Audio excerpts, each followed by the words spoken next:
Hello, and thank you for coming to the McWaters Effect. I'm your host, Matt. Today I'm looking at OAN, but first, I need you to hit like and subscribe. It helps the channel grow. Let's take a look at this news article. PA State Senate President Jake Corman fires Senate Mastriano's entire staff. We have video here. We'll go ahead and watch it. We are following developing news out of Pennsylvania, where State Senate President Jake Corman just fired Senator Doug Mastriano's entire staff. This comes after the Republican also blocked his efforts to hold an election audit. One America's Christina Bobb has more. Pennsylvania State Senator Doug Mastriano, I know you have been working really hard to issue subpoenas in Pennsylvania to audit the election that took place there in 2020. Why haven't those subpoenas been issued? Yeah, so as you know, Christina, I issued the letters on behalf of my committee, the Senate stand July, gave 3 counties until the 31st of July to respond, and then if they didn't respond or were not forthcoming, we'd issue subpoenas. No problem. Subpoenas the way to go. I get it. The counties want a top cover. So then I had a plan. We were planning on a meeting on the 6th of August with my committee to vote on the subpoenas. I have to vote to issue the subpoenas, which would require, of course, as you know, a 5 August sunshine for Pennsylvania state law that people knows, and that within 24 hours I'm going to do this vote. And we had everything lined up, and then suddenly I find out my hearing room from which I need to conduct the vote in Harrisburg with all the cameras, so it can be live stream and what have you. And then come to find out that the staff of the Senate leadership canceled my reservation of that room to have a vote. Additionally, calls were made to my committee members saying the meeting was canceled without even conferring with me. This happened behind my back. And for 6 weeks, I've been working in good faith with my Republican leadership, and they've done nothing but stonewall me. And it does make my heart no good to do this, but the people need to know what happened. Why haven't the subpoenas been issued? Why haven't they been gone forth? Why haven't we had a voting session in the committee? You need to ask the Senate leadership about that. And to be clear, the Senate leadership, particularly Republican President of the Senate, Jake Corman, has taken a lot of steps to obstruct your efforts. Can you tell me what some of those are? Yeah, it was exactly that. First off, depriving me the room by which the vote happened. And I don't know which of the staff, well, actually, I do know who it was on the staff working on his behest, shutting that down.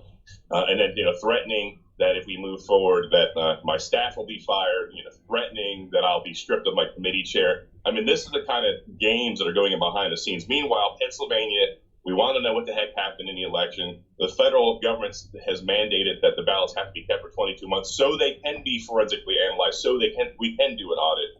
But instead of working together with us to make this happen, and by the way, the majority of my committee supports this, so I'm not running off ahead. I'm sure that's going to be one of the talking points, later on today.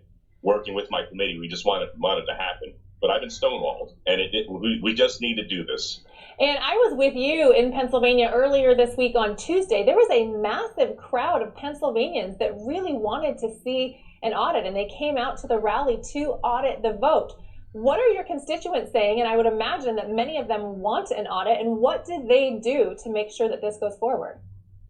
I was absolutely amazed and even a bit perplexed by the energy in the room. There was a lot of love and people wanting an audit, a forensic investigation, as we'll call it here. And I don't even know, the reason why I want to do this is not for politics. I'm not a politician. I like politics even less. As you hear me talking about this here, I'm just absolutely, offended and appalled that these games are being played. But the people want it to happen, and it's a winning issue anyway. For these career politicians, I don't even know why they can't see that. It's time to move on. Now, move on from what? Is there something wrong with seeing what happened in the last 2 elections? Absolutely not. That's actually our responsibility for the U.S. Constitution, Article 141. So Pennsylvania residents should reach out to Republican President of the Senate, Jake Corman, and demand that he stop obstructing? And Majority Chair Kim Ward. And let me just throw something out there. I know there's a lot of passion and people want things to happen, but always be respectful. We don't threaten people. He's a person like we are, and so is Kim. So always be respectful but firm. No threats, just like, hey, let's get this going on. What's holding this up here? Let's make it happen. If you got, the bottom line is we just need to find out what happened. Right. And you've covered Arizona well, and we need to find out if Pennsylvania has the same problems. Absolutely. Well, sir, thank you so much for your time and for explaining all of the behind-the-scenes politicking. All right, guys, that's the end of the article. And you notice every time someone wants to do a forensic investigation, Arizona, Georgia, and now Pennsylvania, who's stopping them? It's not Democrats. It's these establishment rhino Republicans. People like Jake Corman, Brian Kemp, Brad Rafflesberger, and people in the Maricopa County Board of Supervisors. They're all Republicans, and they're all trying to stop these investigations from going on, doing everything they can to stop them. Why? Were they afraid to find out? Were they afraid for the American people to find out? All I know is it's getting kind of old. Let them do this investigation in Pennsylvania so they can find out what happened during the 2020 election. Now, guys, that's my opinion. I hope you enjoyed the video. Please hit like and subscribe. It helps the channel grow. Peace.